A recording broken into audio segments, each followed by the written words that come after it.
Mom, if you don't like it, you can leave. My son's voice echoed off the walls of my own house. He was yelling at me, my Robert, my only son. He was yelling at me like he never had in his life. My name is Patricia Miller. I am 56 years old. I was an elementary school teacher for 30 years. I became a widow 8 years ago when my husband passed away from a massive heart attack. I have one son, Robert, who today looks at me as if I were his worst enemy, and what I'm about to tell you changed my life forever. I was standing in front of my bedroom door, looking at something I still couldn't process. Mrs. Ellen, my daughter-in-law's mother, asleep in my bed, lying in my sheets, surrounded by her things. Her creams on my dresser, her clothes in my closet, her slippers next to my nightstand, as if this were her place, as if I were the intruder. Robert. I tried to speak, but my voice came out choked. I had just returned from a work trip, a week away, and I was coming home to this. No, Mum. Enough. His eyes were red with rage. Never in 56 years of life had I seen my son look at me like that. Mrs. Ellen is going through a really tough time. She needs peace. She needs a comfortable space. And you come in making drama over a simple room. A simple room? The words barely came out of my mouth. Robert, it's my room. It's my bed. This is my house. It's our house, he shouted louder. We live here. Danielle and I pay the utilities. We have rights too. Every word was a stab. I felt as if the floor were moving beneath my feet. She needs comfort, he continued, barely lowering his tone but maintaining that hardness that felt completely alien to me. She's your granddaughter's grandma. Danielle is devastated seeing her mother suffer, and all you can do is think about yourself. But I tried to explain. If you find it so terrible to help, he interrupted, if you can't have a little empathy, if your comfort is more important than the well-being of this family. He paused. He looked at me with a contempt I never imagined seeing in my own son's eyes. Then leave. Nobody is forcing you to stay. If you find it so awful, you can leave. The silence that followed was deafening. You can leave. Those two words fell on me like a death sentence. They erased me. They turned me into nothing, into a stranger in my own home. There I was, 56 years old, an entire life dedicated to the man standing in front of me, and he was kicking me out of my home, for his mother-in-law, for his wife's mother, for a woman he had barely known for 6 years. Danielle appeared in the hallway behind Robert. She was holding my granddaughter Sophia in her arms. The child was sleeping, oblivious to everything. Danielle didn't say a word. She just looked at me with that expression that said, "Don't make a scene. You have to understand." I opened my mouth. I wanted to say so many things. I wanted to remind Robert who took care of him when he had pneumonia at age 5, who stayed up for weeks, who sold her gold earrings to pay for his college, who held his hand at his father's funeral when he was shaking with grief. But I didn't say anything. I kept silent.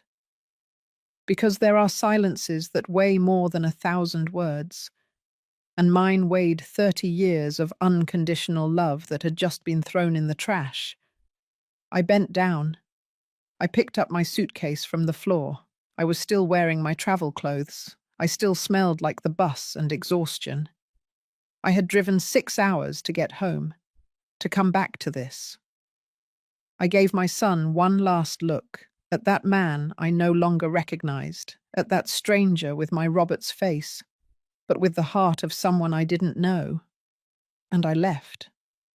I went down the stairs slowly, one by one. Each step was a memory. Here I carried him when he was learning to walk. Here he fell and scraped his knee. Here we would sit together eating popsicles on hot afternoons. I could hear Robert breathing heavily upstairs. I could feel his gaze, but I didn't turn around. If I looked at him one more time, if I saw that coldness in his eyes, I would collapse right there. I walked out the front door, the same door I had crossed thousands of times with grocery bags, the same one I crossed with newborn Robert, wrapped in a blue blanket, my heart overflowing with love and hope. I walked aimlessly through the streets of the town. My legs moved on their own. People greeted me. Mrs. Lucy from her window, Mr. Peter from his newspaper stand. I responded automatically, a fake smile painted on my face. I reached the town square. I sat down on a bench, the same one where I would sit with my husband on Sundays after church, the same one where I watched Robert while he played as a child, when he still called me Mommy, with that sweet voice that was now just a memory. I took my phone out of my purse. My fingers were trembling. I dialed a number I had saved for years. Mr. David Salazar, lawyer, a trusted friend of my late husband. Patricia? His voice sounded surprised when he recognized me. Mr. David. My voice was strangely calm. It was the calm that comes after total devastation, the calm in the eye of the hurricane. I need a legal notice, urgent. I have tenants in my property who need to vacate in 24 hours. There was a long silence on the other end of the line. Patricia. His voice became cautious. Are we talking about your son and his family? Yes. Are you completely sure about what you're doing? I saw Robert's eyes again, full of rage, full of contempt. I heard that shout again. You can leave. I am completely sure. I'll stop by in 1 hour with the documents. Where are you? At the Colonial Hotel, room 203. I hung up. I stayed sitting on that bench, watching the afternoon fall over the town. The church bells rang 6 times. The square slowly filled with people leaving work, couples walking hand in hand, mothers with their children, complete families, and me there, alone, with a suitcase and a broken heart. Because what Robert didn't know, what none of them imagined, was that my silence was not weakness. It was not submission. It was not acceptance. It was the silence before the storm. And in the next 24 hours, my son was going to discover something he had apparently forgotten. That I wasn't just his mother.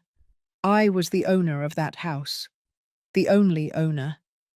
And that there are lines you don't cross, not even with the person who gave you life.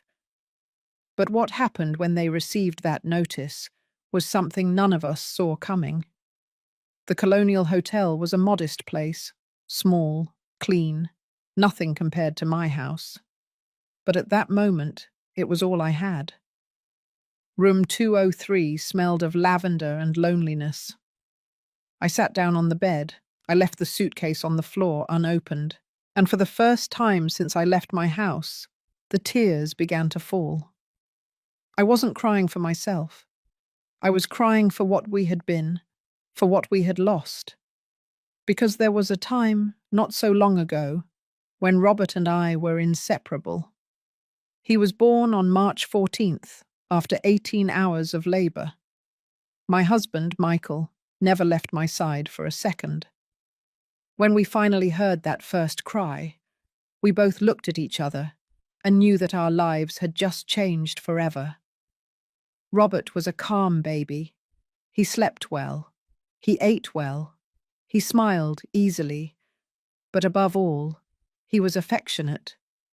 From a very young age, he sought my arms. He would snuggle against my chest. He would caress my face with his chubby little hands. He's a mama's boy, Michael would say, laughing. And it was true. Robert and I had a bond that seemed unbreakable. I remember the afternoons after school. I would arrive tired from teaching all day, but Robert would be waiting at the window. As soon as he saw my car, he would run out. "Mummy, Mummy's home."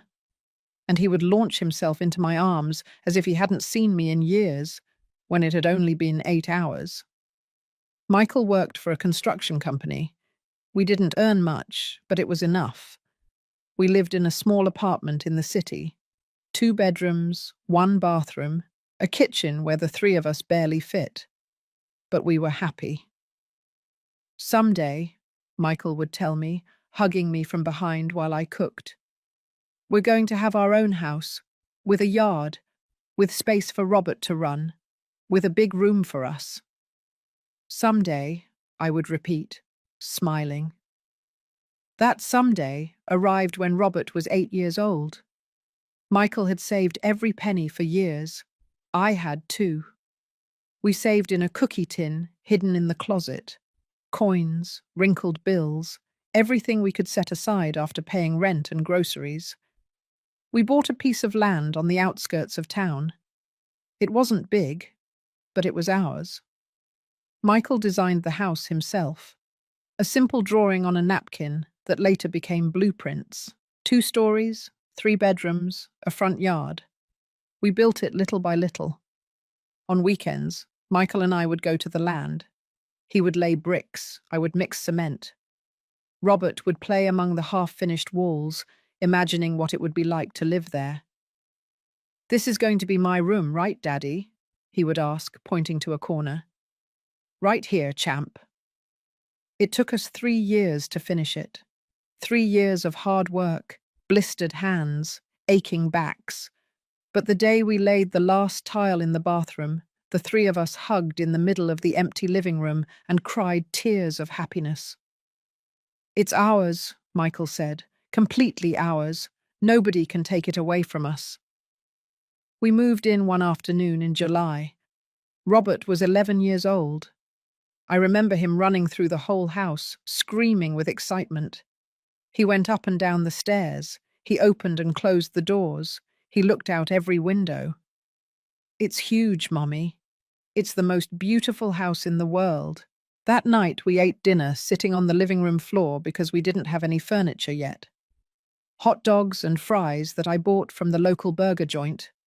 The 3 of us in a circle, sharing, laughing. "Let's toast," Michael said, raising his soda. "To this house, to this family, to being together." We clinked our glasses. And at that moment, looking at my husband and my son, I thought there could be nothing more perfect than this. The years passed. Robert grew up. He became a teenager, then a young man, always responsible, always studious, always affectionate with me. When he was 17, Michael started feeling unwell, chest pains, tiredness. "It's the job," he would say. "I'm getting old." He was 52. One Sunday morning, while we were eating breakfast, Michael brought his hand to his chest. His face went grey. He collapsed from his chair before we could react. "Dad!" Robert screamed. We called the ambulance. It arrived in 15 minutes, but it wasn't enough. Michael died on the way to the hospital. A massive heart attack. Sudden. Without warning. My world fell apart. Robert, who was 17, became my support. He would hold me when I cried at night. He took care of the funeral arrangements. He would tell me, "It's okay, Mommy. I'm here. You're not alone." For months, I couldn't function. I would get up, go to work like an automaton, come back, and lock myself in my room. Robert cooked, cleaned, brought me tea. He would sit with me in silence when words weren't enough. "I'm never going to leave you, Mummy," he told me one night. I was in bed, looking at the ceiling. He sat down next to me and took my hand. "No matter what happens, I'll always be here for you. I promise." That promise sustained me through the darkest year of my life. Little by little, I began to heal. Robert entered college. He studied business administration. He got part-time jobs to help with expenses. He never complained. He never made me feel like a burden. "This house is yours, Mummy," he would tell me when I tried to give him money. "You and Dad built it for me. It's the least I can do." He graduated with honors. He got a good job in sales. And then he met Danielle. At first, I liked her. She was polite, pretty. She seemed to make Robert happy. They got married after 2 years of dating, a small but beautiful wedding. I cried with emotion watching my son at the altar. "Take care of him," I told Danielle privately. "He's a good man, the best." "I know," she replied, smiling. "I'm very lucky." They had Sophia the following year, my granddaughter, my joy. When I saw her for the first time, with her eyes closed and her little fists clenched, I felt like Michael was there with me, that somehow everything made sense. They were living in an apartment in the city, small, expensive. Danielle often complained about the space, the noise, the lack of green areas for the child. "Why don't you come live with me?" I told them one afternoon during a family dinner. "There's plenty of space. Sophia can have the yard. You can save money." Robert looked at me with those eyes full of gratitude that I knew so well. "Are you sure, Mummy?" "Completely. This house is too big for me alone. I miss having life here." They moved in 3 months later. At first, everything was perfect. I helped with Sophia. I cooked. I cleaned. I felt useful. I felt needed. But then she appeared, Mrs. Ellen, and everything started to change. At first, they were short visits, a weekend, then a week, then 2. She stayed longer each time. And each time, I felt like I was becoming invisible in my own house. Danielle started talking to me differently, with less respect, with less consideration. Robert stopped asking me how my day was. Sophia spent more time with her grandma Ellen than with me. But I kept silent, because I thought it was temporary, because I thought things would go back to how they were before. How wrong I was. And now, sitting in that hotel room, with tears falling onto my hands, I understood something terrible. I had lost my son long before that shout. I had lost him little by little, in silence, without realizing it. There was a knock on the door. It was Mr. David, with a manila envelope in his hand and a serious look on his face. "Patricia," he said, walking in, "are you absolutely sure about this?" I looked at him. I wiped my tears. More sure than I've ever been in my life. "Very well. Then let's sign this. And tomorrow, first thing in the morning, I'll deliver it personally." I signed every page without trembling, and with each signature, I felt something inside me hardening, growing stronger, because my son had forgotten something very important, something that I had taught him when he was little. Actions have consequences, and he was about to learn that lesson the hard way. I didn't sleep that night. I stayed sitting on the hotel bed, staring at the ceiling, reviewing every moment of the last few years, looking for signs, looking for the exact moment I lost my son. At 6 o'clock in the morning, I got up. I showered. I got dressed in the clothes I had in my suitcase. Black pants, a white blouse, nothing special. But I fixed my hair. I put on a little lipstick. I wanted to look dignified. I wanted to look strong, because I wasn't going to give them the pleasure of seeing me destroyed.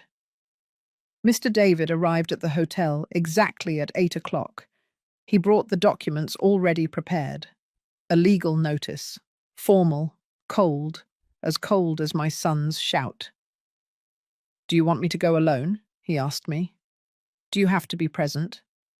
"No," I replied firmly. "I'm going with you. I want them to see my face when you hand this to them." We got into his car. The drive to my house was silent. Mr. David didn't ask questions. He just drove, looking at the road, giving me space to breathe. When we arrived, the sun was already high. It was a beautiful morning. The garden that Michael and I planted was full of flowers.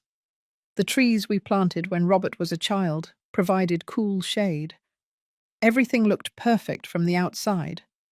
Nobody would imagine the war being waged inside. Mr. David knocked on the door. 3 firm knocks. Danielle opened it. She was holding Sophia. When she saw me, her face changed. Surprise. Then discomfort. Patricia, we weren't expecting— Good morning, ma'am, Mr. David interrupted in a professional voice. I am the lawyer, David Salazar. I am here to deliver a legal notice. Robert appeared behind Danielle. He was still wearing his pajamas. His hair was messy. When he saw me, his eyes hardened. What is this, ma'am? I didn't answer. I just stood there, behind Mr. David, with my back straight and my head held high. Mr. David extended the envelope. It is an eviction notice. You have 24 hours to vacate this property. The silence that followed was absolute. Danielle turned pale. Robert took the envelope with trembling hands. He opened it. He started to read. I watched his face go from confusion to disbelief, and then to fury. Is this serious? His voice was trembling. Are you kicking me out of the house? No, I replied calmly, a calm that surprised even me. I am reminding you whose house this is.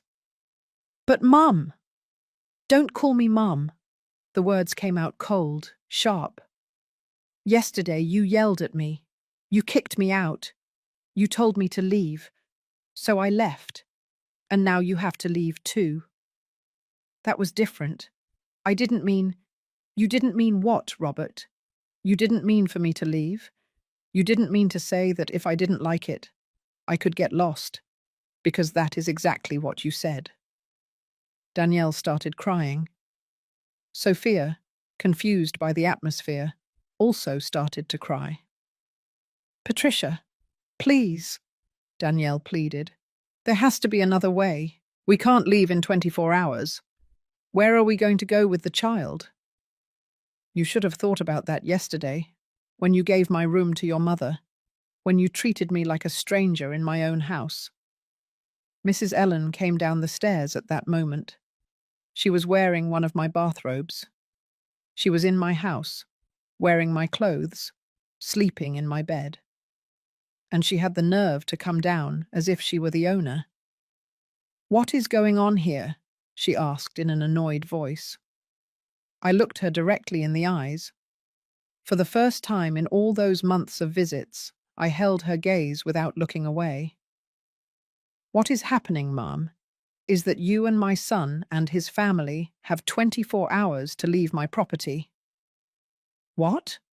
Her face twisted into a sneer of contempt. How dare you? Robert, do something. The notice is legal and binding, Mr. David intervened. If you have not voluntarily vacated in 24 hours, we will proceed with a court order. And believe me, you do not want to reach that point. Robert looked at me as if he didn't recognize me, as if I were a monster. I can't believe you're doing this, Mum. We're your family. Exactly, Robert. We are family. Or we were.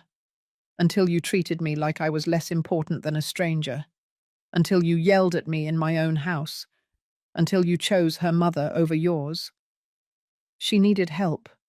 And I was your mother. For the first time, my voice broke. I was your mother, and you kicked me out like I was trash. Tears began to fall. But they weren't tears of weakness. They were tears of rage, of pain, of 30 years of trampled love. You traded me for her, I continued, pointing at Mrs. Ellen. You gave her my room, my space, my place. And when I protested, you told me to leave. Well, I left. And now you are leaving too. Mr. David put a hand on my shoulder. Patricia, let's go. Everything has been said. He was right. There was nothing more to say. I turned to leave. But before crossing the threshold, I turned one last time. 24 hours, I said. Not a minute more. We left. We got into the car. Mr. David started the engine. And as we drove away, I could see in the side mirror Robert standing at the door, the envelope in his hand, watching his mother drive away. Maybe he expected me to come back, to give in, to beg. He didn't know me at all, because I wasn't going to beg. I wasn't going to give in.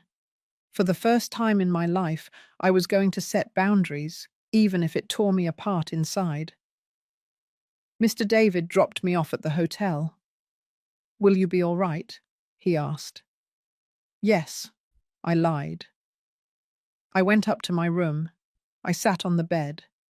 And then finally, I allowed myself to break down. I cried harder than I had cried since Michael died. I cried for everything I had lost, for everything that would never be again. But in the middle of that crying, something strange began to happen. My phone started ringing. It was Martha, my lifelong neighbor. Patricia, sweetheart, what happened? I saw the lawyer leave your house. The whole town is talking. Of course, a small town, where everyone knows everything. Martha, I said in a hoarse voice, I don't want to talk about it right now. It's okay, my dear, but I want you to know something. If you need somewhere to stay, my house is open. And if your son did something wrong to you, half the town is on your side. I hung up and the phone rang again. It was Carol from the bakery. Then Rose, my former colleague from school. Then Joe, the owner of the pharmacy. One after another, everyone asking, everyone offering help, everyone telling me I wasn't alone. And that's when I understood something. Robert thought I had no one, that I depended on him, that without him I would be lost. But he was wrong. I had lived in that town for 30 years. I had taught their children. I had attended their weddings and their funerals. I had been present in their lives, and now they were present in mine. What Robert didn't know, what he was about to discover, was that his mother was not alone, and that the 24 hours I had given him were going to be the longest of his life, because what he didn't imagine was that the whole town had seen how he treated his mother. And in a small town, those things are not easily forgiven. I'd like to know something. Where are you listening from?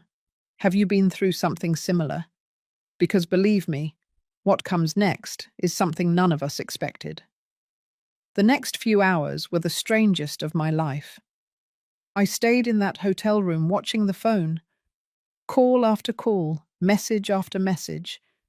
The entire town had found out. And everyone, absolutely everyone, wanted to know what had happened.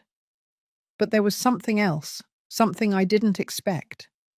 Everyone was on my side. That boy has no shame, Mrs. Lucy told me over the phone.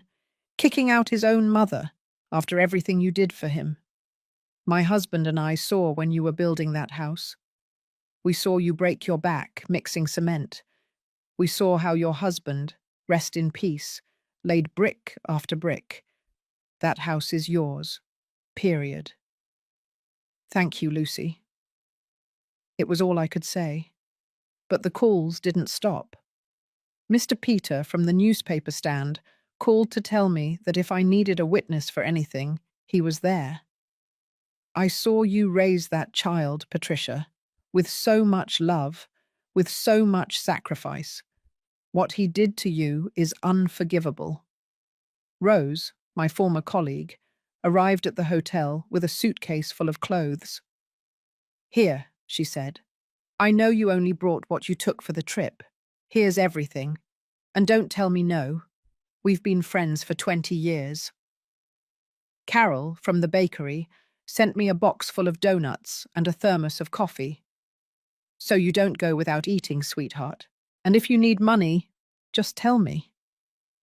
I didn't know what to say. I didn't know how to process so much kindness, so much solidarity. All my life I had focused on being a good mother, a good wife, a good teacher. But I had never stopped to see everything I had built beyond my family. All the relationships, all the connections, all the people who appreciated me. And now, when I needed it most, they were there. It was 3 o'clock in the afternoon when my phone rang with a number I recognized immediately. Robert. My heart skipped a beat. I hesitated. I didn't know whether to answer, but something inside me needed to hear his voice. I needed to know what he was going to say. I answered. Mum. His voice sounded different, softer, almost pleading. Mum, we need to talk. Hello, Robert. Please, Mum, this is crazy. You can't just kick us out like this. We're your family. Yesterday you kicked me out. I didn't. I didn't mean that. I was angry, frustrated. Danielle was very upset about her mum, and I lost my head. But it wasn't serious. I remained silent. I let his words hang in the air. Mum, please, talk to me. It wasn't serious, I repeated slowly. You yelled at me, you humiliated me, you kicked me out of my own house. And it wasn't serious. Mum, Do you know how that feels, Robert?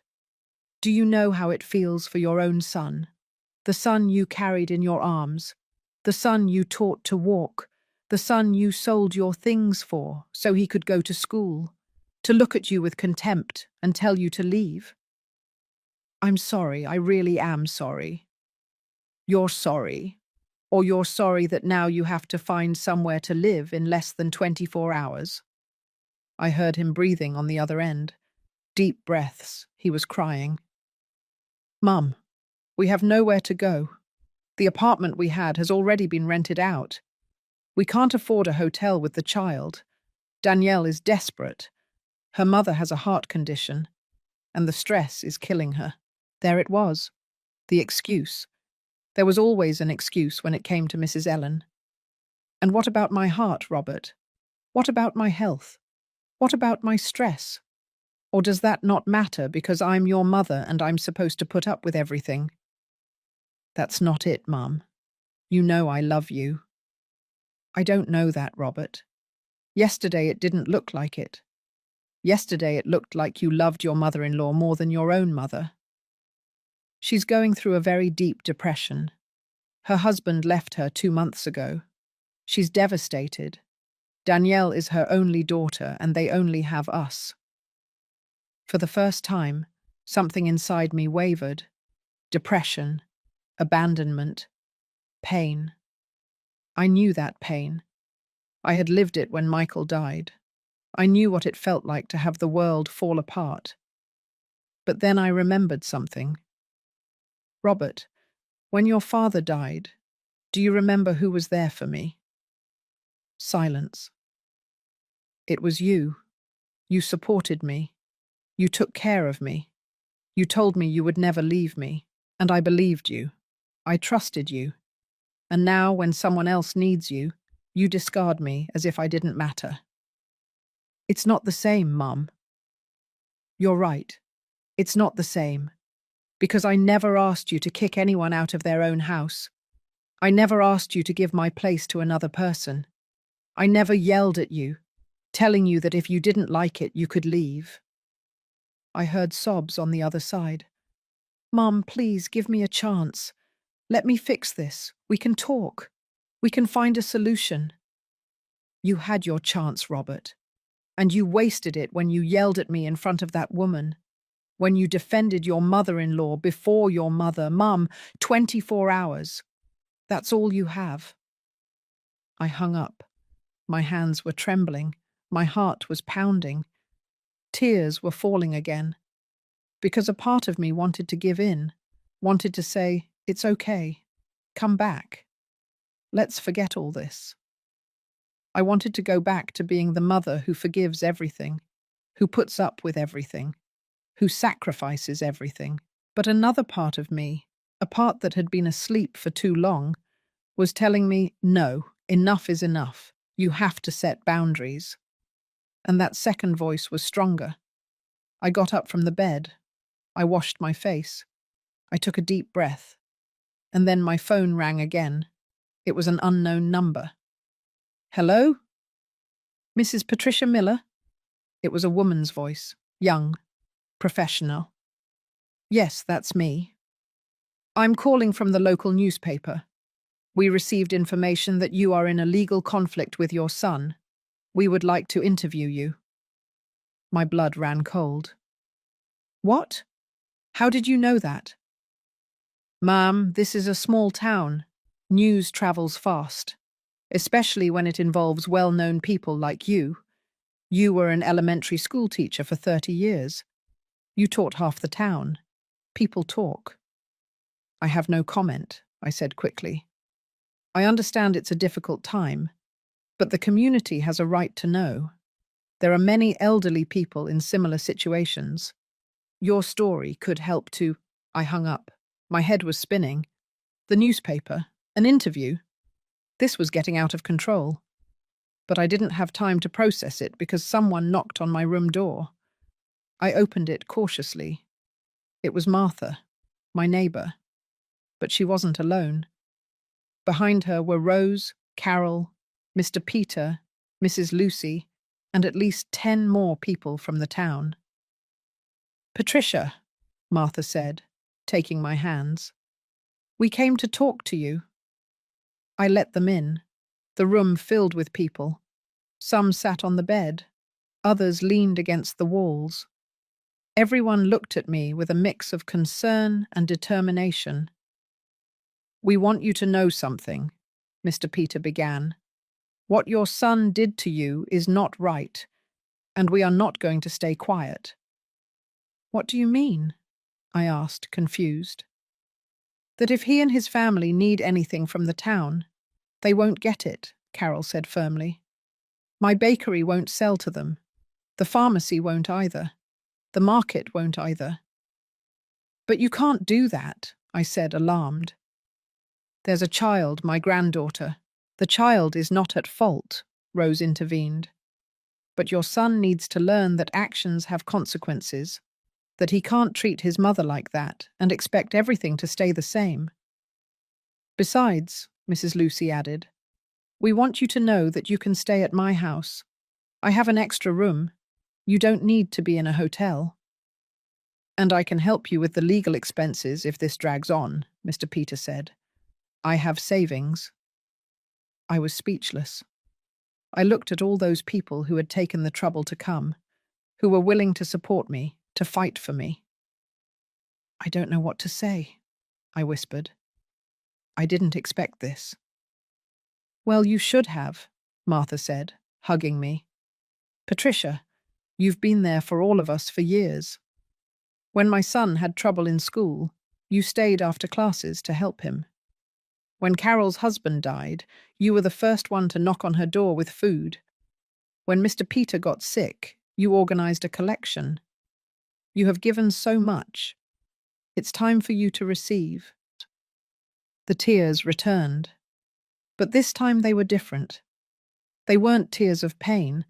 They were tears of gratitude, of surprise, of something I hadn't felt in a long time, feeling valued. "Thank you," I managed to say. "Thank you all." They stayed for a while longer. We talked. We drank coffee that Carol had brought. For the first time in days, I smiled. I even laughed. When they finally left, I was left alone in the room. But I no longer felt alone. I sat down on the bed and looked at my phone. I had 3 missed calls from Robert, 2 messages from Danielle, 1 from a number I didn't recognize. I opened the message from the unknown number. "Mrs. Patricia, I'm Mary. I was your student 15 years ago. I heard about what happened with your son. I want you to know that if you need a place to stay, my husband and I have an available apartment. No cost. It's the least I can do for the teacher who taught me to read, the one who told me I could be someone in life. Please let me know if you need anything. I read the message 3 times, and each time I felt something inside me getting stronger, because I had believed that without Robert, without my son, I would be lost. I had believed that he was all I had. But I was wrong. I had much more than I imagined. I had an entire town that knew me, that respected me, that was willing to stand by me. And Robert was about to discover it, because the next few hours were going to be decisive. And what happened when the 24-hour deadline was reached was something that changed everything, forever. That night in the hotel was endless. I lay down early, but sleep wouldn't come.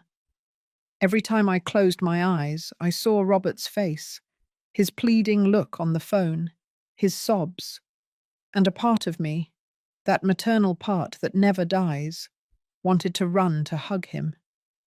I wanted to tell him that everything would be all right. But another part, the part that still felt the sting of his words, kept me firm. At Look Heizo Hongfoot in the morning, my phone vibrated.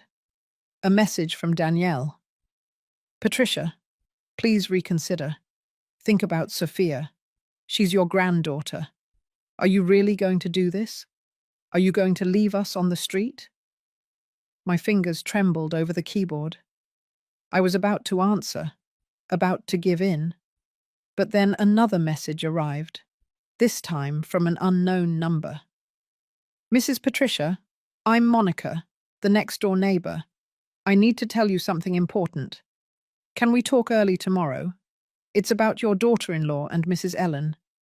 There are things you should know. I sat up in bed. My heart was pounding. What things?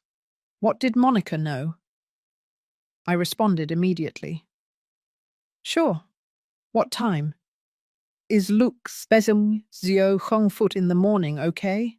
I can swing by your hotel. Perfect. I'll be here. I couldn't sleep after that. I stayed awake, staring at the ceiling, wondering what Monica had to tell me. At Luke's Sex, Geo 30 foot, I was already dressed. At 5 minutes to 7, I went down to the hotel lobby. Monica arrived right on time. She carried a folder under her arm and a serious look on her face. Good morning, Mrs. Patricia. She greeted me. Can we speak in private? We went up to my room. Monica sat in the only available chair. I sat on the bed, facing her. Before I start, she said, I want you to know that I hesitated a lot about whether I should tell you this. I don't like getting involved in other people's lives. But what's happening isn't fair, and you deserve to know the truth. What truth? I asked, my stomach in knots. Monica opened the folder. She pulled out several printed pages. They were photographs, screenshots of WhatsApp conversations. My daughter Clara is friends with Danielle on social media, she began. They are not close friends, but they follow each other. About a month ago, Clara noticed something strange. Danielle started posting things about how difficult it is to live with mothers-in-law, memes, quotes, things like that. She showed me the first screenshot. It was a Facebook post by Danielle. The text read, Mothers-in-law always think the house is theirs, even when they live off your charity. I felt a stab in my chest. There's more, Monica continued, handing me another page. This is from 3 weeks ago. It was another post. Tired of my husband prioritizing his mom over his own family. It's time for him to grow up and understand who his real family is now. My hands were trembling, holding the paper. Patricia, Monica said softly, your daughter-in-law has been speaking ill of you on social media for months. My daughter showed me all this because she found it awful. and when I found out what happened, I knew I had to tell you. Does Robert know about this? I asked in a hoarse voice. I don't know, but there's something else you should know. She handed me another page. This time it was a screenshot of a private conversation between Danielle and someone named Andrea. I read the text. Danielle, I can't stand living here anymore. Patricia is into everything. She meddles in how I raise Sophia, in how I cook, in everything. Andrea, and what does your husband say? Danielle, he's a lost cause. He won't leave his mum's side. But my mum gave me an idea. If she moves in here for a while, Patricia is going to feel uncomfortable. She'll want to leave. And when she leaves, this house is ours. Andrea, and what if she doesn't leave? Danielle, she'll leave. Robert will have to choose. And I know he'll choose me. The date of that conversation was from 2 months ago, just when Mrs. Ellen started making longer visits. This was planned, I whispered. It was all planned. It seems so, Monica confirmed. Danielle and her mother wanted to get you out of the house, and they succeeded.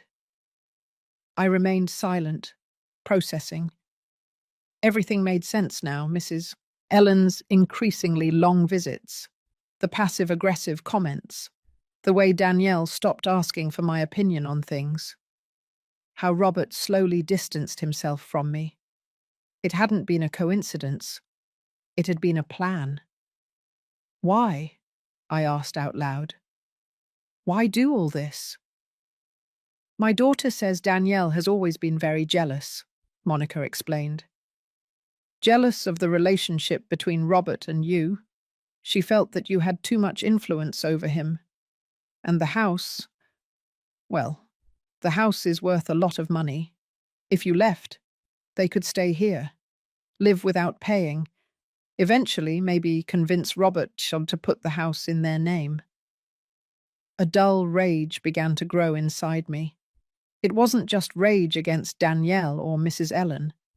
It was rage against myself, for having been so blind, for not having seen the signs. There's one last thing, Monica said, pulling out another paper. This is from 3 days ago, before you left on your trip. It was another conversation. Danielle, Patricia is leaving for a week. It's the perfect opportunity. Andrea, for what? Danielle, for my mum to take her room. When she returns and sees my mum there, she'll get angry. She'll make a huge scene. And Robert will have to choose. And when he chooses wrong, Patricia will leave on her own, without us having to kick her out. She'll just go. Andrea, and what if Robert chooses his mother? Danielle, he won't. I've been working on his mind for months. He's already convinced that his mum is controlling, that she doesn't let us live our lives. He's going to choose me. I know it. I closed my eyes. I took a deep breath. I felt like I was going to explode. I'm so sorry, Patricia, Monica said, standing up. I know this must hurt, but I thought you had the right to know the truth. My daughter made these printouts for you, just in case you need them. She left the folder. She gave me a hug. And she left. I was left alone in that room, with those papers in my hands, feeling my world being reconstructed with a new truth. My son hadn't suddenly changed. He had been manipulated, slowly, systematically, for months. Danielle had planted doubts in his mind. She had painted a picture of me as an intrusive mother-in-law. She had waited for the perfect moment to execute her plan. And I had fallen right into the trap, because by leaving, by kicking them out, I was giving them exactly what Danielle wanted from the beginning, for me to disappear from Robert's life. I looked at the clock. It was Luke San Gio 0 foot in the morning. The deadline was at Luke 12 and Gio 0 foot in the afternoon. 4 hours. I picked up my phone. I called Mr. David. Mr. David, I need you to come to the hotel. Now. There's something you have to see. He arrived in 20 minutes. I showed him everything. Every screenshot, every conversation, every post. His face grew more serious with each page. This is manipulation, he finally said. Parental alienation. Danielle has been working to destroy your relationship with your son. What can I do? Well, this changes things. With this evidence, we can prove premeditation, that they planned to get you out of your house. We could even— No, I interrupted him. I don't want lawsuits. I don't want legal battles that drag on for years. Then what do you want? I thought for a moment, looking at those papers, looking at the truth written in black and white. I want my son to know the truth, I finally said. I want him to know what his wife did, what she planned, and after that, he can decide what to do. Are you sure? Once he knows this, there's no turning back. His marriage is already broken, Mr. David. It's built on lies and manipulation. He just needs to see it. Very well. Do you want me to be present when you tell him? Yes, but not today. Today is the deadline. Today they leave the house. And tomorrow we are going to have a conversation that will change everything. Mr. David nodded. He left with a copy of all the evidence. For security, he said. I was left alone again. I looked at the papers scattered on the bed. All those words, all those lies that Danielle had woven. And I felt something strange. It wasn't just pain anymore. It wasn't just rage. It was clarity. Because now I understood that the fight wasn't with me. It had never been with me.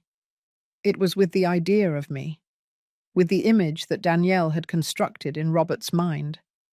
And that meant that my son, my real son, was still in there, buried under months of manipulation.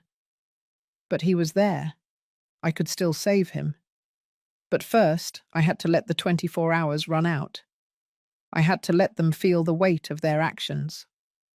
At Luke 11, Geo 0 foot in the morning, I dressed carefully. I put on a blue dress that Michael had given me years ago. I fixed my hair. I put on light makeup.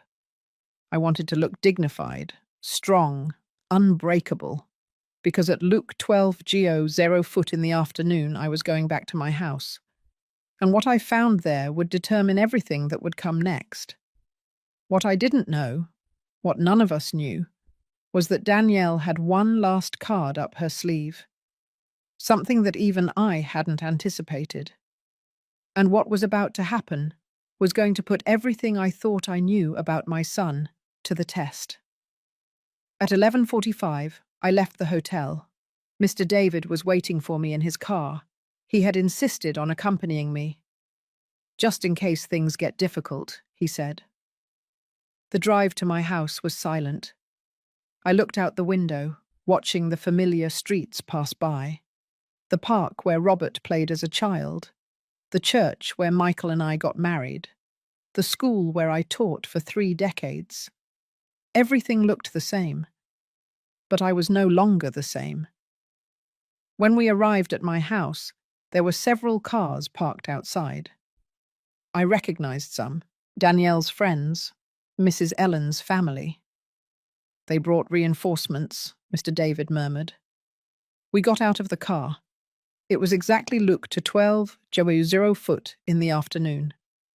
The deadline had ended. I knocked on the door, my own door, because I didn't have the key anymore. I had left it on the table when I left. Danielle opened it. Her eyes were swollen from crying. But when she saw me, her expression changed. It was no longer sadness. It was defiance. You arrived, she said with a cold voice. The deadline is up, I replied with the same coldness. I hope you have everything ready. Come in. She stepped aside. I entered my house, and what I saw took my breath away. The living room was full of people, at least 15 people, all of them looking at me as if I were the monster. Among them was Mrs. Ellen, sitting in my favourite armchair, with Sophia in her arms. The child was sleeping, oblivious to everything. Robert was standing by the window. He didn't look at me. He kept his eyes fixed on the floor. "Well," Mr. David said firmly, "the legal deadline has ended. I hope you are ready to vacate the property." A woman I didn't know stood up. She was young, maybe in her 30s. She carried a briefcase. "I am the lawyer, Jessica Brown," she introduced herself.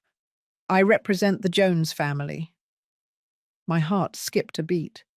Had Robert hired a lawyer? "What does this mean?" Mr. David asked. "It means," the lawyer said with a professional smile, "that my client has rights to this property, and we are going to challenge the eviction notice." "Rights?" I repeated, incredulous. "What rights?" It was then that Danielle pulled some papers out of her purse. She handed them to me with a triumphant expression. "These rights." I took them with trembling hands. They were notarized documents, contracts. I read them quickly, unable to believe my eyes. It was a deed of gift, dated 3 years ago, when Robert and Danielle moved into my house. According to the document, I had ceded the use of the property to them indefinitely, with all maintenance obligations in their charge, and with a clause that said I could not revoke the contract without just cause and with 90 days' notice. "This is false," I said with a trembling voice. "I never signed this." "Your signature is right there," Danielle pointed out. And indeed, it was there. My signature. On every page. I don't remember signing this." "You signed it," Mrs. Ellen intervened with a sweet but venomous voice. "3 years ago when Robert and Danielle moved in. Don't you remember? Danielle said it was so they could have something official, to feel secure.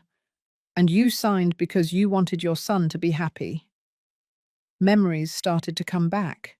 Fuzzy, fragmented. Yes.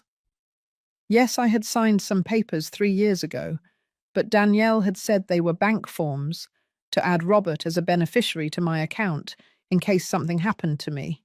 "They tricked me," I whispered. "They made me sign this without telling me what it was." "You'll have to prove that," Danielle's lawyer said. "But in the meantime, this contract is valid. And by law, you cannot evict them without 90 days prior notice." Mr. David took the papers. He quickly reviewed them. His face grew increasingly serious. "Patricia," he said in a low voice, "this is notarized. It has all the legal stamps. It's valid." I felt my legs give out. I had to lean against the wall. "It can't be," I said. "It can't be." "Oh, but it is," Danielle said, crossing her arms. "So I regret to inform you that your 24-hour notice is worthless. You can't kick us out. This house is as much ours as it is yours." I looked at Robert. He still wouldn't look at me. His hands were in his pockets and his jaw was clenched.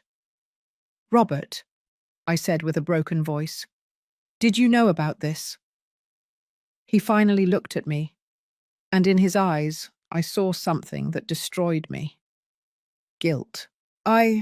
Danielle told me it was just for security," he said weakly, "that if something ever happened to you, we would have somewhere to live. I didn't know she was going to—" "Going to what?" Danielle interrupted him. "Going to use our legal rights when your mother kicked us out of our house for no reason?" "I kicked you out because you kicked me out first," I shouted. I couldn't contain the rage anymore. "Because you yelled at me. Because you made me feel like a stranger in my own house." "You're the one who exaggerates everything," Danielle replied with contempt. "We asked you a favor, A simple favor, to let my mum use your room for a few days. And you made a giant drama, as always. As always, I repeated, incredulous. Yes, as always. You're always the victim, always the martyr. Everything is always about you. Poor Patricia, poor mother-in-law. You never think about anyone else. Every word was a blow, every sentence a stab. Danielle, enough, Robert said weakly. Enough. Seriously, Robert. Danielle turned on him. Your mother kicked us out. She humiliated us in front of the whole town. She made us look like bad people. And you're still defending her. I'm not defending her. I'm just saying that you always defend her. Danielle was screaming now. It's always her. Always your mummy. When are you going to understand that I am your family now? Me and Sophia, not her. The silence that followed was absolute. I looked at the people in the room. They were all watching as if this were a show, as if my pain were entertainment. And then I looked at my son, at that man I no longer recognized, who was standing there, saying nothing, while his wife destroyed me. Aren't you going to say anything? I asked him directly. Are you going to let her talk to me like that? Robert opened his mouth. He closed it. He looked down again, and that silence was the clearest answer he could have given me. Very well, I said. My voice sounded strangely calm. You're right. The contract is legal.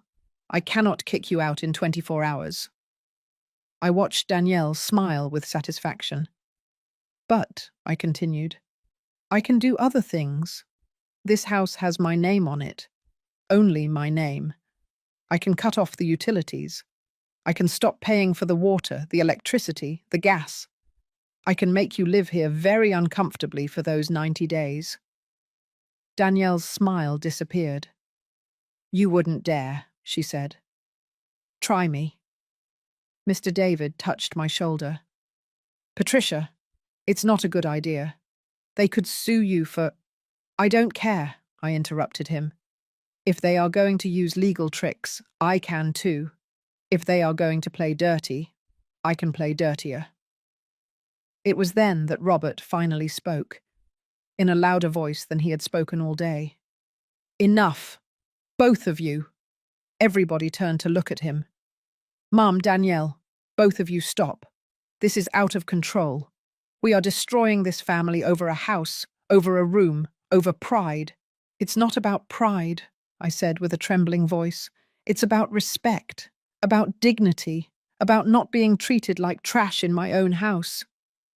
And you don't understand, he said to Danielle, that this woman raised me, gave me everything. You can't ask me to treat her like she doesn't matter. And what about me? Danielle replied with tears in her eyes. Don't I matter? Doesn't my mum matter? Does only she matter? Robert ran his hands through his face. He looked exhausted, destroyed. I don't know what to do, he finally said. I don't know how to fix this. And at that moment, I pulled out the folder I had been keeping in my purse, the folder that Monica had given me that morning. Maybe this will help, I said, placing the folder on the table. Maybe if you see this, you'll understand what's really going on.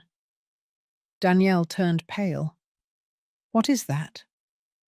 Why don't you open it and find out?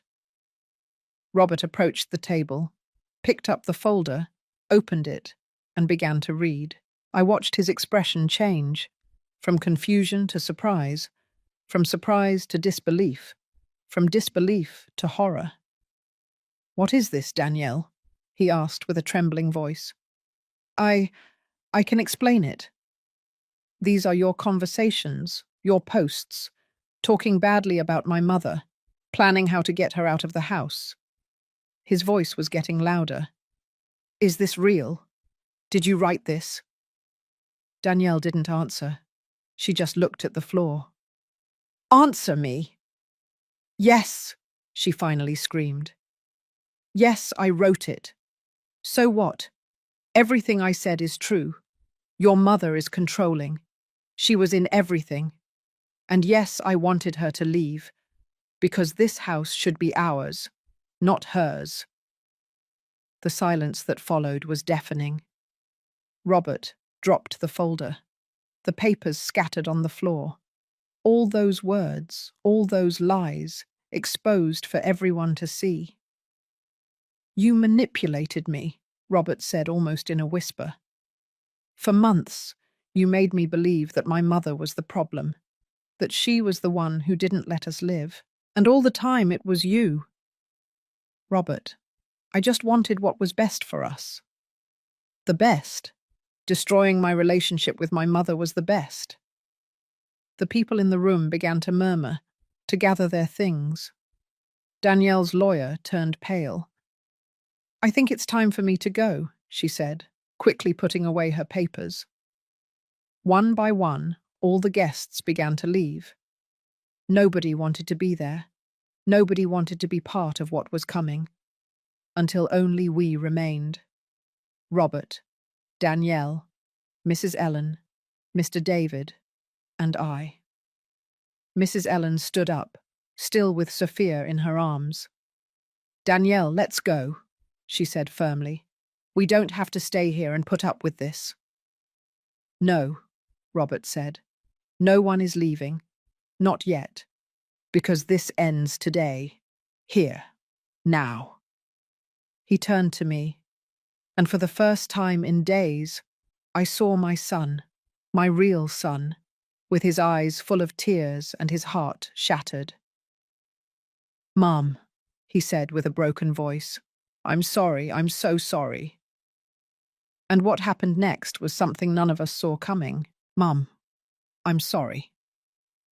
Those two words came out of Robert's mouth with so much pain that I felt something inside me break and heal at the same time.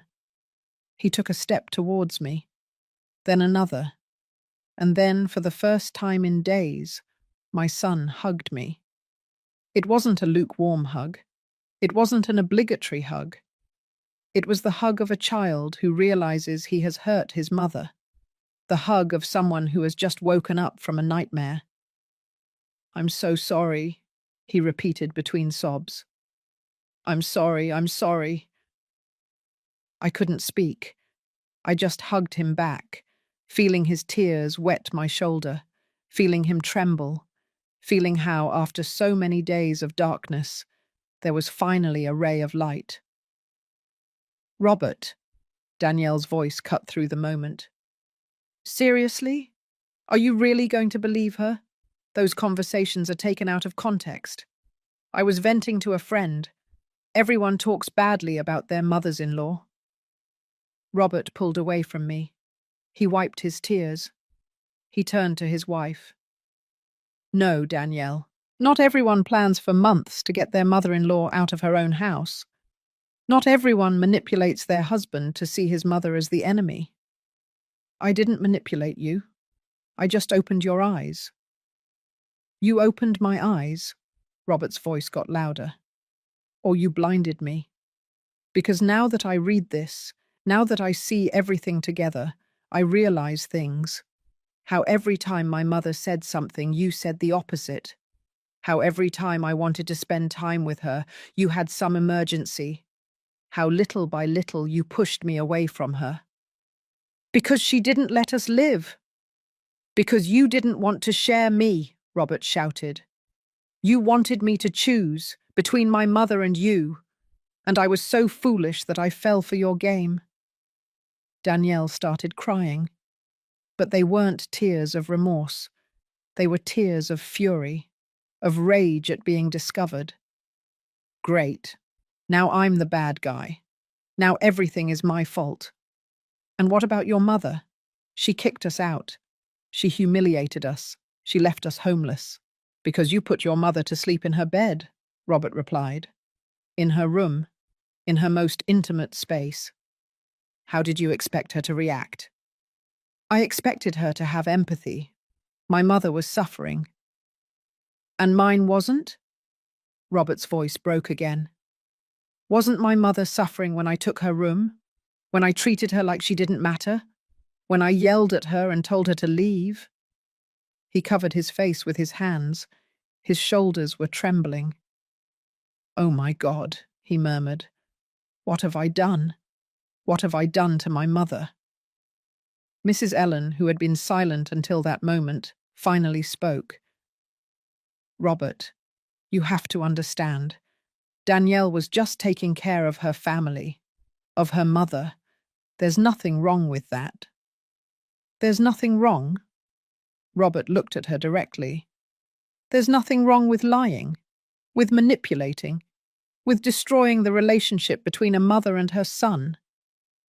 "I didn't destroy anything," Mrs. Ellen said coldly.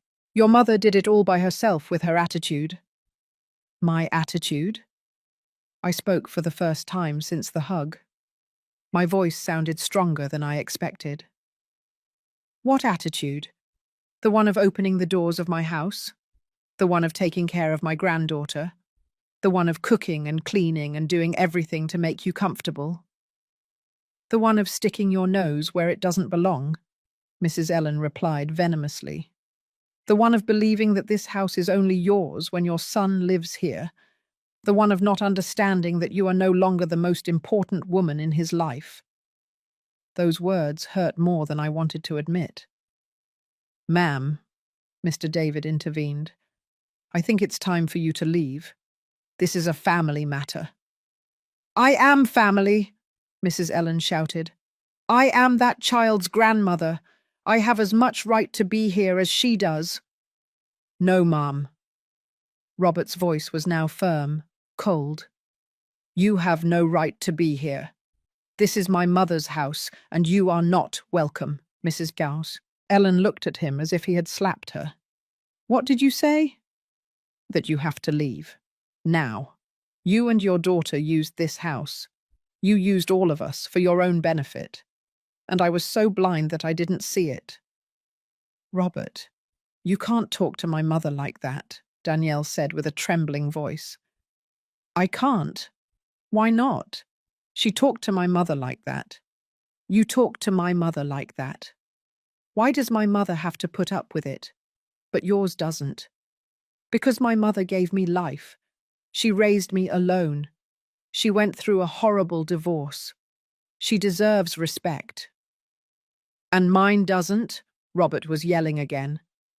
"My mother, who raised me with my father, who worked every day of her life to give me a home, who sold her things to pay for my college, who stayed with me when my father died and I broke down. Doesn't she deserve respect?" The silence that followed was absolute. Danielle had no answer. Mrs. Ellen looked at the floor, and I could barely breathe, because after days of feeling invisible, of feeling like I didn't matter, my son was finally defending me. "Robert," Danielle said in a softer, more manipulative voice, "I know you're angry. I know things got out of control. But we can fix this. We can talk. We can—" "No," Robert shook his head. "We can't, because I don't trust you anymore." The words fell like stones. "What? What do you mean?" "I mean you lied. For months you made me doubt my mother. You made me believe that she was the problem, and now I see that the problem was you, and I don't know if I can forgive that." Danielle turned pale. "Robert, I'm your wife. We have a daughter." "I know, believe me, I know. And that's why what you did is so serious. Because you didn't just hurt me. You hurt our family. You destroyed Sophia's relationship with her paternal grandmother. All for what? To have this house? To make your mother feel important?" "My mother needed help. And my mother too." Robert ran his hands through his hair. He was on the verge of collapse. "Don't you understand? My mother lost her husband 8 years ago. She lives alone. She opened her house to us because she loved us, because she wanted to have us close. And I, treated her like a nuisance." He turned to me. His eyes were red, his face swollen from crying. "Mum," he said with a broken voice, "there are no words to tell you how sorry I am. I have been the worst son in the world. I failed you. I hurt you in the most horrible way. And the worst thing is that there's nothing I can do to fix it. Robert, no, let me finish. I need to say this." He took a deep breath. "When Dad died, I promised you I would never leave you, that I would always be there for you. And I broke that promise in the worst possible way. I didn't just leave you, I kicked you out of your own house, as if you were the stranger, as if you were the problem." Tears were falling freely down his face now. "And all this time I spent justifying Danielle, defending Mrs. Ellen, moving away from you. Dad must be turning over in his grave. Because he loved you, he adored you, and he taught me to do the same. And I forgot. I forgot everything he taught me. My own heart was shattered. Because seeing my son like this, so broken, so remorseful, hurt more than any insult, more than any shout." "Robert," I managed to say with a trembling voice, "your father would be proud that you finally opened your eyes, that you recognized your mistake. That is what he taught you, to be a good man, to admit when you're wrong." "But it's too late, isn't it?" Robert laughed without joy. "I've hurt you too much. I've damaged our relationship beyond repair." "It's not too late," I said firmly. "It's never too late for a mother to forgive her son." Do you forgive me?" His voice was like a small child's, vulnerable, hopeful. "I forgive you," I said without hesitation. "I will always forgive you because you are my son, and a mother's love has no limits." Danielle let out a sound of frustration. "This is ridiculous, Robert. Seriously. Are you going to believe everything she says? Are you going to forget everything your mother did? How she kicked us out? How she humiliated us?" "She had the right," Robert replied without looking at her. "She had every right, because it was her house, her space, and we abused her kindness. It wasn't us. It was your mother who exaggerated everything." "Stop!" Robert's shout made us all jump. Even Sophia woke up in Mrs. Ellen's arms and started crying. Robert walked over to Mrs. Ellen and took his daughter in his arms. He gently rocked her until the child calmed down. "Listen to me carefully," he said in a firm but controlled voice. "This farce ends today. Danielle, you and your mother are leaving this house now. You are going to find a place to stay, a hotel, an apartment, whatever, but you are not going to be here." "And you?" Danielle asked with a trembling voice. Robert looked at Sophia. Then he looked at me, and I saw an internal struggle in his eyes, a war between his role as a husband and his role as a son. "I'm going with you," he finally said, "because you are my wife, and Sophia is my daughter, and I need time to think, to understand all this, to decide what to do." The words hit me like a punch, because despite everything, despite having seen the truth, my son was still choosing to leave. But then he added something else. "But we are not going to live off your mother, Danielle. We are going to find our own place, with our own money. And you are going to seek help, therapy, because what you did is not normal. It's not healthy. And if we want to have any chance of this marriage working, you need to work on yourself." Danielle opened her mouth to protest, but Robert raised his hand. "It's not negotiable. Either you seek help or this ends, and you will lose your family, me, Sophia, everything." Danielle closed her mouth. She nodded slowly. Tears were falling down her face, but they were no longer tears of manipulation. They were tears of fear, real fear of losing what she had. "And one more thing," Robert continued. "This deed of gift, We are going to cancel it.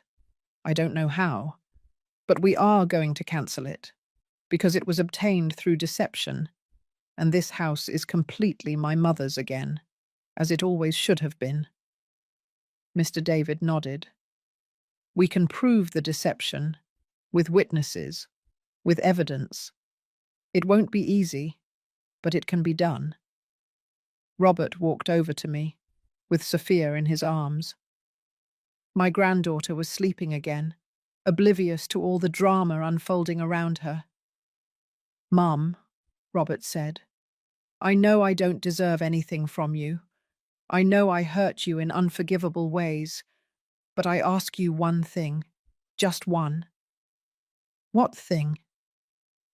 "Don't take Sophia away from your life. She loves you, she needs you, and even though I don't deserve your forgiveness, she is not at fault for any of this." I looked at my granddaughter, that beautiful child who looked so much like her grandfather, that innocent creature who had been used as a weapon in a war she didn't ask for. "I would never take her away," I said, gently touching her little head. "She's my granddaughter. I love her. I will always love her." "Thank you," Robert whispered. "Thank you, Mum." He gave me a kiss on the forehead, long, full of love, full of regret, and then he turned around. "Let's go," he said to Danielle. "Pack what's necessary. We're leaving in 1 hour." The next hour was a whirlwind of activity. Danielle and Mrs. Ellen went upstairs to pack. Robert stayed in the living room with me, in silence, not knowing what to say. Mr. David put a hand on my shoulder. "Are you all right?" I nodded, although I wasn't sure if it was true, because I had won. I had recovered my house. I had exposed the truth. I had seen my son wake up from the manipulation. But I had also lost.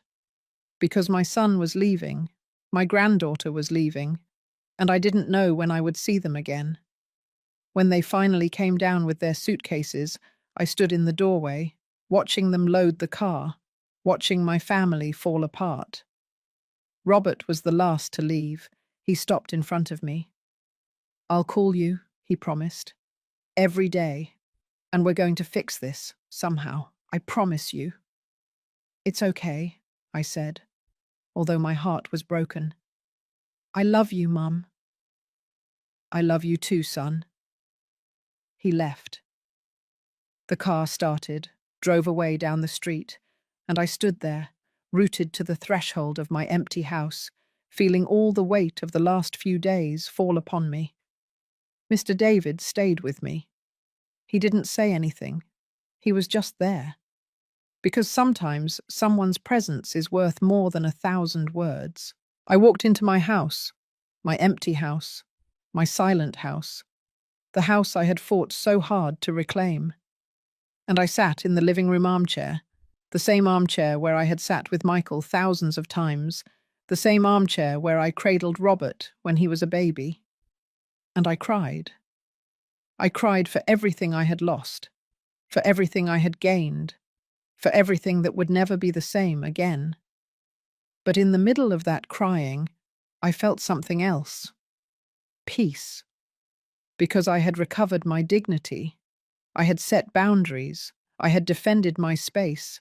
I had shown that I had value beyond being a mother. And that in some strange way was enough. At least for now. But what I didn't know, what none of us knew, was that this was not the last battle.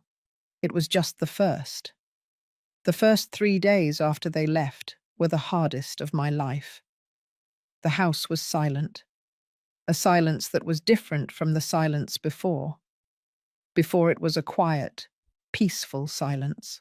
The silence of a woman who lives alone, but is at peace. This was a heavy, painful silence.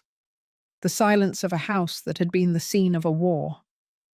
I walked through the rooms and saw ghosts. In the kitchen, I saw Robert as a child, sitting at the table doing his homework while I cooked dinner. In the living room, I saw Michael reading the newspaper, his glasses on the tip of his nose. In the yard, I saw Sophia running among the flowers, laughing. All ghosts, all memories. Mr. David came by every day. He brought me food. "You have to eat, Patricia," he would say. And I would nod, even though the food had no taste, even though every bite felt like swallowing stones. Martha, Rose, Carol, all my friends from town came too. They kept me company. They talked to me. They tried to make me laugh. And I appreciated their effort. I really did. But there was a void inside me that no one could fill. The void of my son. Robert called, as he had promised, every day at Lukbezo Hongfoot in the evening. Short, uncomfortable conversations, full of long silences. "How are you, Mum?" "Fine. And you?" "Fine. Sophia sends you a kiss." "Give her one from me." "I will. I love you, Mum." "I love you too, son." And we would hang up. And I would stare at the phone, feeling how every call was a reminder of everything we had lost. It was on the fourth night when something changed. I was sitting in my bed, in my room that I had finally reclaimed, looking at the photos on my nightstand. Photos of Michael, of baby Robert, of the three of us together. And then my phone rang.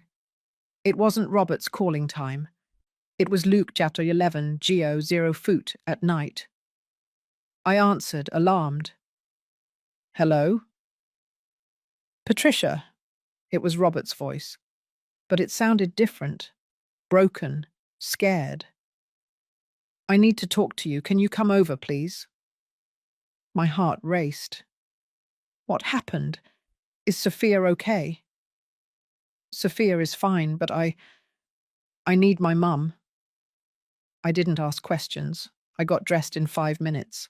I took the car keys that I had stopped using since I went to the hotel, and I drove to the address Robert had sent me in a message, a small apartment in the center of town. I knocked on the door. Robert opened it immediately. His eyes were red. His hair was messy. He looked shattered. "What happened?" I asked, walking in. The apartment was small. 2 bedrooms, a living room, dining room, everything very austere, very different from my spacious house. "Danielle left," Robert said with a trembling voice. "She took Sophia to her mother's house. She says she needs space to think." I sat on the sofa, processing. "When?" "2 hours ago. We had an argument. I told her I needed her to be honest with me, to tell me the truth about everything. And she exploded. She said she was tired, that she couldn't take it anymore, that if I was going to keep defending you, then she was leaving." Robert slumped onto the sofa next to me. He covered his face with his hands. "And I let her go, Mom. I didn't stop her, because I realized something." "Realized what?" "That I don't know who she is. I've been married to her for 6 years. We have a daughter, and I don't really know who she is, because all this time, everything I thought I knew about her was a lie." I remained silent, letting him talk. "She told me she loved you, that she respected you, that she was grateful for everything you did for us. And I believed her, because I wanted to believe, because she was my wife, because she was my daughter's mother." He wiped his tears with the back of his hand. "But now I see that everything was an act. Everything was manipulation. And the worst thing is that I allowed it. I was so easy to deceive." "It wasn't your fault," I said softly. "It wasn't?" He looked at me with eyes full of pain. "I chose to believe her over you. I chose to doubt you, my own mother, the woman who raised me, who loved me unconditionally, and I doubted you for a woman who was using me." "Robert." "No, Mum. Let me finish. I need to say this." He took a deep breath. I've been thinking a lot these days, going over everything, and I've realized things. How Danielle always found a way to make me doubt you. How she always planted small doubts, subtle comments, things that seemed innocent at the time, but that accumulated over time. I nodded, because I had also seen those comments, those small stabs disguised as casual observations. And the saddest thing, Robert continued, is that it worked. Little by little, without realizing it, I started to see you differently. To see you as Danielle wanted me to see you, as an intrusive mother-in-law, as someone who wouldn't let us live our lives. And now, I asked, how do you see me now?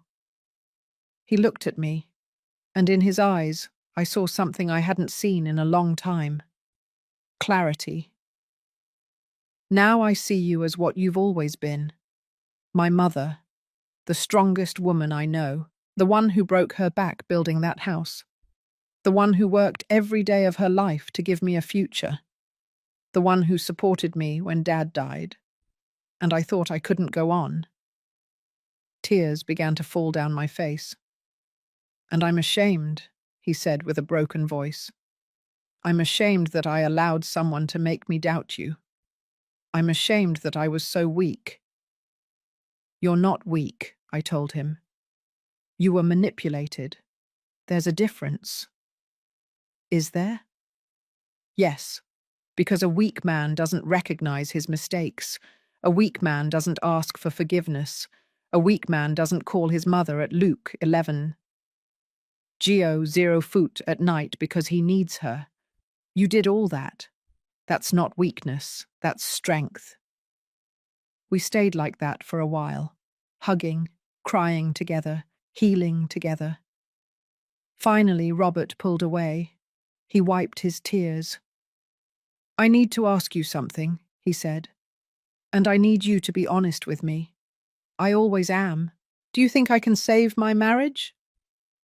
The question took me by surprise, because I didn't know what to answer. I didn't know whether to answer with my heart or with reason. Do you want to save it? I asked instead. Robert thought for a long time. I don't know, he finally admitted. Part of me does, for Sophia, because I don't want her to grow up in a broken home, because I don't want to be the father who only sees her on weekends. He paused. But another part of me doesn't trust Danielle anymore. And I don't know if I can live like that, without trust, always wondering if she's manipulating me, always doubting her words. And what does she say? I asked. Does she want to save the marriage? She says yes, but only if I stop prioritizing you. Those were her words. If I stop prioritizing you. I felt a pang in my chest. And what did you tell her? I told her that you are my mother, that you will always be important to me, and that if she can't accept that, then I don't know if we have a future. Robert? No, Mum. Enough is enough. Enough of having to choose. Enough of feeling like I have to choose between my mother and my wife. That's not love. That's manipulation. He was right, and I was glad he finally saw it. But something inside me felt pity for Danielle, because I understood, in some twisted way, why she had done what she did. Can I tell you something? I asked. Something you might not want to hear. Sure. I think Danielle was afraid. Robert looked at me, confused. Afraid of what? Afraid of losing you. Afraid of not being enough. Afraid that your love for me was stronger than your love for her. But that's ridiculous. I love her. I chose her. I married her. I know, but fear is not rational. And I think Danielle grew up seeing how you and I had a close relationship. And instead of being happy about it, she felt threatened. She felt like she had to compete with me for your love. And instead of talking about that, instead of working on her insecurity, she decided to attack me. She decided to push me away. Robert was silent, processing. I'm not justifying what she did, I continued. What she did was wrong, very wrong, but I understand where it came from. I understand that fear can make people do terrible things. Why are you defending her? Robert asked. After everything she did to you. I'm not defending her. I'm just trying to understand her. Because I've learned something these past few days, son. I've learned that hurt people hurt others, that people who are afraid attack, and that sometimes the most difficult person is the one who needs love the most. Robert looked at me with admiration. How can you be so compassionate after everything? Because I'm your mother, and mothers learn to forgive. We learn to see beyond the pain, to understand that we are all human. We all make mistakes. We all deserve a second chance. Would you give Danielle a second chance? The question hit me, because I didn't know the answer. I wasn't sure if I could. I don't know, I said honestly. But I know that if you are going to try to save your marriage, you need help. Therapy. Someone to help you communicate. To rebuild trust. Because without help, you will only keep falling into the same patterns. Robert nodded slowly. You're right. You are absolutely right. He got up from the sofa. He walked towards the window. He looked outside, towards the lights of the town. Dad would tell me to fight for my family, he said softly. He would tell me that marriage is not easy, that it requires work, sacrifice. Your father would also tell you to respect me, I added, to make sure your wife treated me with dignity, because he never tolerated anyone disrespecting me. Robert smiled sadly. I miss him. I miss him so much. Me too, son. Me too. We were silent for a moment. What would you have done in my place? He finally asked. You too. You and Dad. I thought about it. About Michael. How we handled conflicts. How we loved each other even in difficult moments.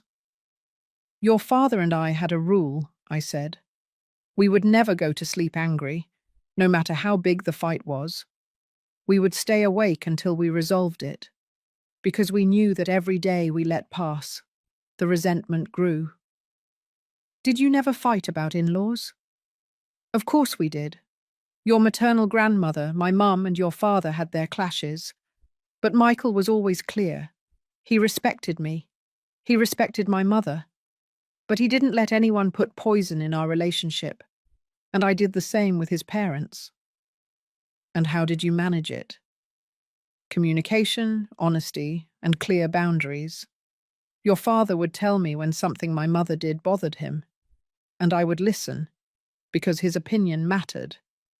But I would also ask him to be fair, not to exaggerate, to understand that my mother came from a different time, from another generation. Robert sat down again. He looked calmer, more centered. Thank you, Mum, he said, for coming, for listening to me, for not judging me. I will always be here, son, always. I stayed with him until Luke 2, Geo 0 foot in the morning. We talked about everything, about his childhood, about Michael, about the mistakes we had both made, about how to rebuild what had been broken. When I finally left, I drove back home feeling something different in my chest. It was no longer just pain. It was no longer just rage. It was hope. Hope that maybe, just maybe, we could heal from this. Not immediately, not without effort, but eventually. I arrived home, I went in, and for the first time in days, the silence didn't feel heavy.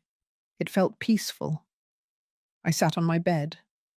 I looked at the photos on my nightstand, and I talked to Michael, as I sometimes did when I missed him too much. Our son is going to be okay, I said to his photo.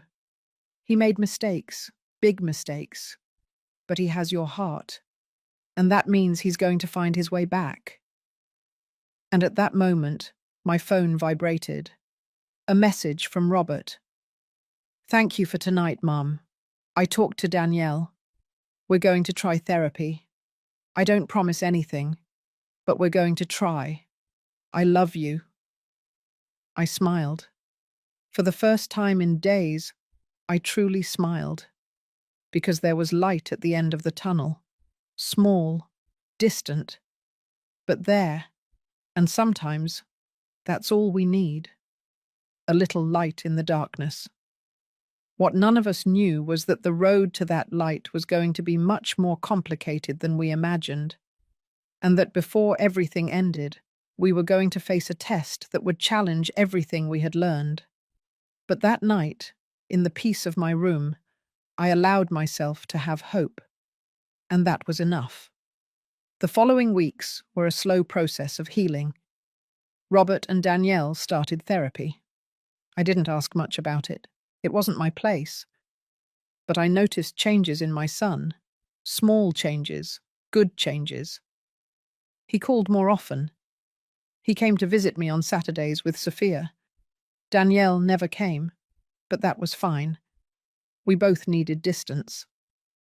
Mr. David was working on cancelling the deed of gift. It was a slow process, full of papers and bureaucracy. But we were making progress. The evidence of deception was clear. It was only a matter of time. And then, one Tuesday afternoon, I received an unexpected call. Mrs. Patricia?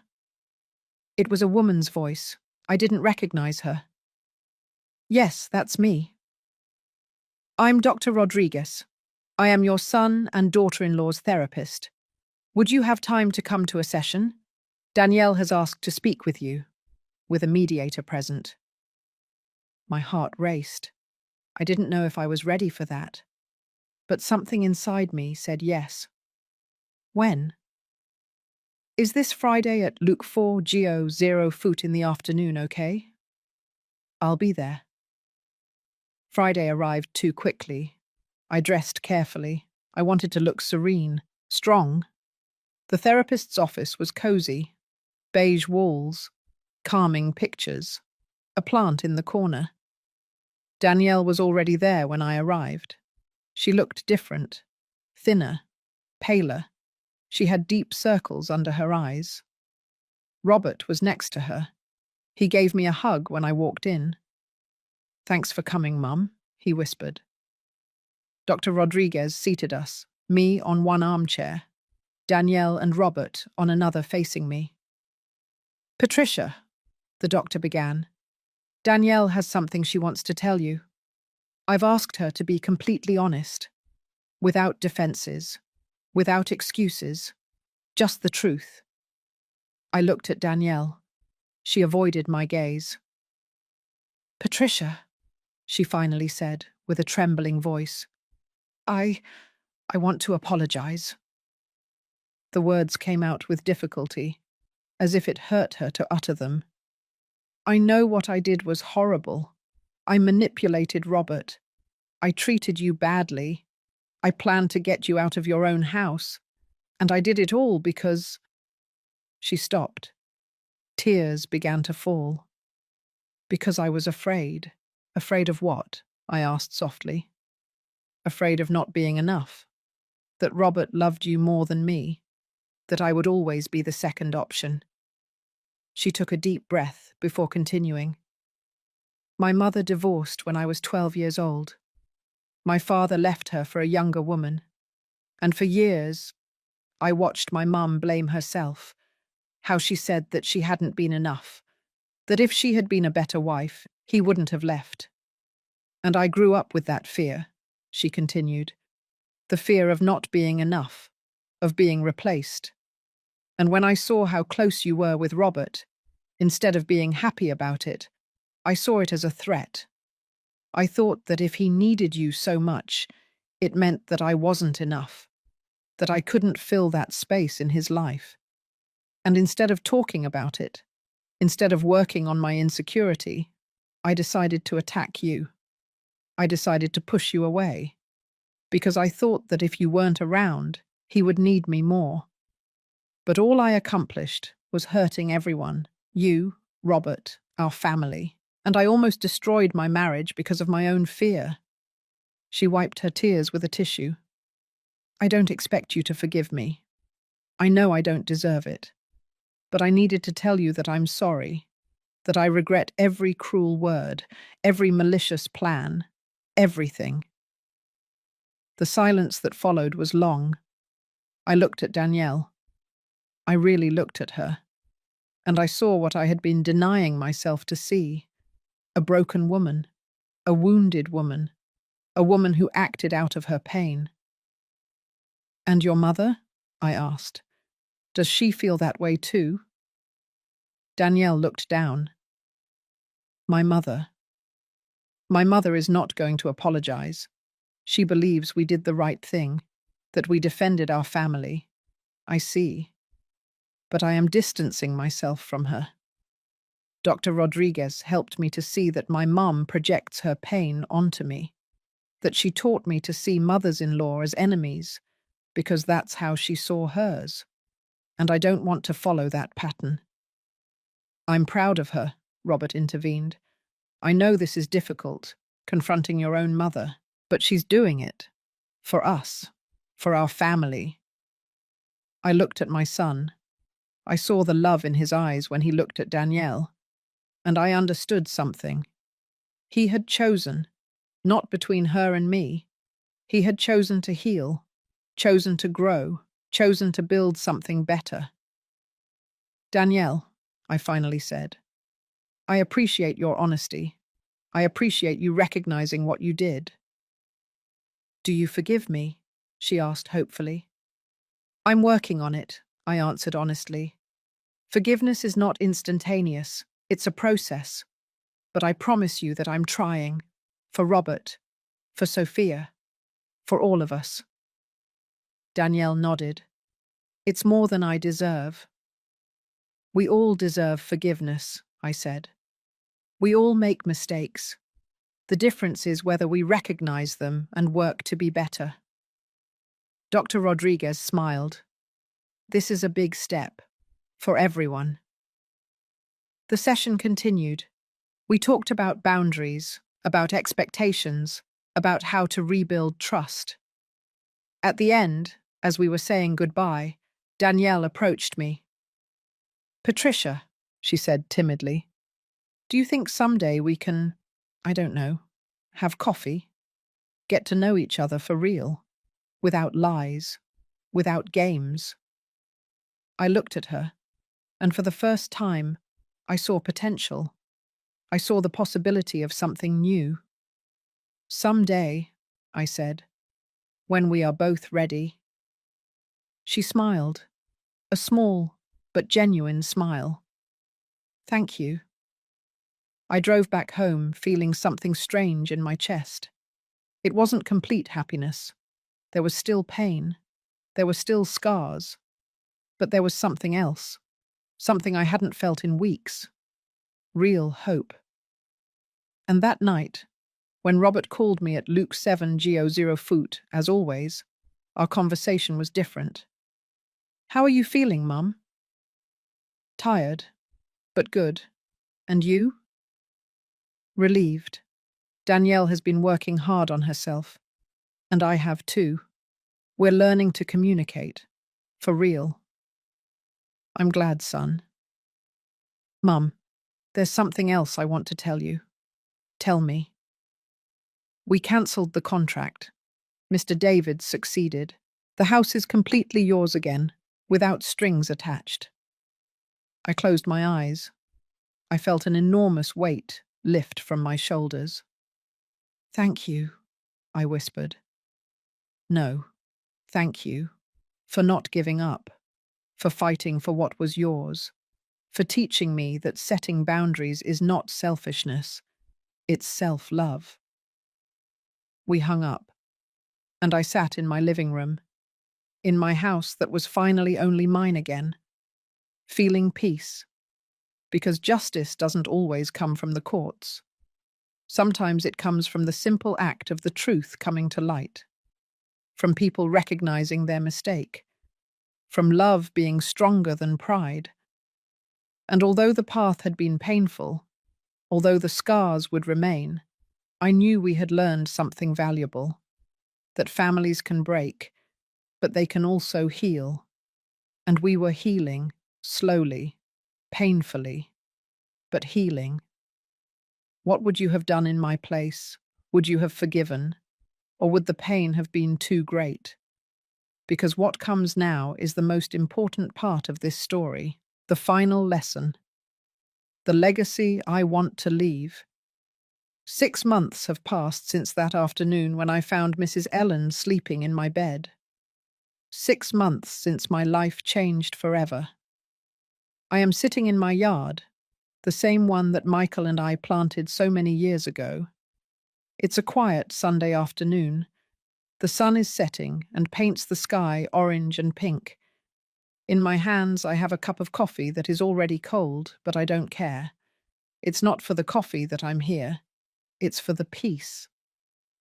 Sophia is playing on the grass. She is 4 years old now. Robert brings her every Sunday. Sometimes he comes alone with her. Sometimes he comes with Danielle. But they always come. And that's what matters.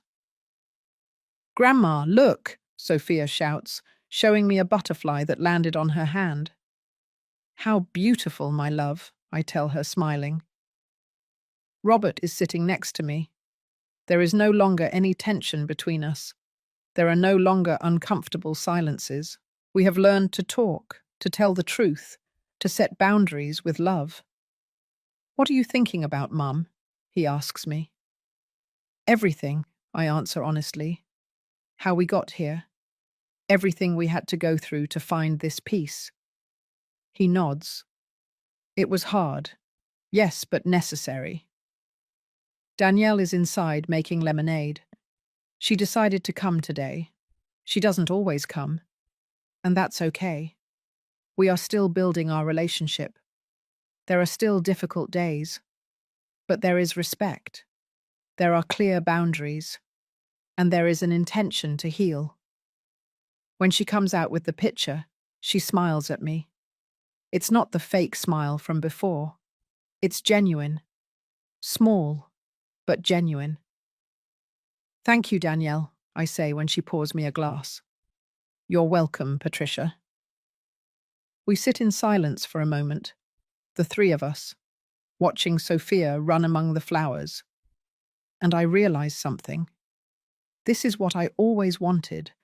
Not a perfect family, but a real family, with its wounds, with its scars. But together, trying. That night, after they leave, I stay in the living room, looking at the walls of this house that I fought so hard to recover. The walls that saw my pain, my rage, my transformation. And I wonder, was it worth it? Was all that suffering worth it? All that battle? And the answer is yes, 1,000 times yes. Because I learned something I had never understood before. That a mother's love does not mean putting up with everything. It does not mean sacrificing your dignity to keep the peace. It does not mean disappearing so that others can shine. True love, healthy love, includes boundaries. It includes respect. It includes the ability to say, "This is not okay, and I will not allow it." For years, I believed that being a good mother meant being compliant. It meant saying yes to everything. It meant putting my son's needs above mine. Always. But that day, when Robert yelled at me, when he kicked me out of my own house, something inside me woke up. A voice that had been asleep for too long. A voice that said, "You matter too. Your space matters. Your dignity matters." And although it was painful, although it cost me tears and sleepless nights, defending that voice was the best thing I could have done. Not just for me, for Robert too, because I taught him something he needed to learn, that mothers are human beings, with feelings, with boundaries, with a need for respect. And I taught him that true love is not blind. It is not unconditional in the sense of put up with everything without complaining. It is unconditional in the sense of I love you enough to tell you when you are wrong. I love you enough not to allow you to mistreat me. I love you enough to expect you to be better. I look at Michael's photo on the table. 8 years have passed since he left, and I still miss him. But I think he would be proud of me. Proud that I finally learned to value myself, to not disappear, to take up space without apologizing. I think of all the women who may be going through something similar. The mothers who are displaced by their daughters-in-law. The mothers-in-law who are seen as the enemy. The women who built homes with their own hands only to be kicked out of them. And I want to tell them something. You are not alone. And you are not wrong to defend your space. Being a mother does not mean being a doormat. It does not mean putting up with humiliations. It does not mean disappearing so that your son can be happy with his partner. You can love your son and still demand respect. You can want the best for him and still set boundaries. You can forgive and still remember. You can heal and still have scars. And if your son makes you choose between your dignity and his love, then it is not love he is offering you.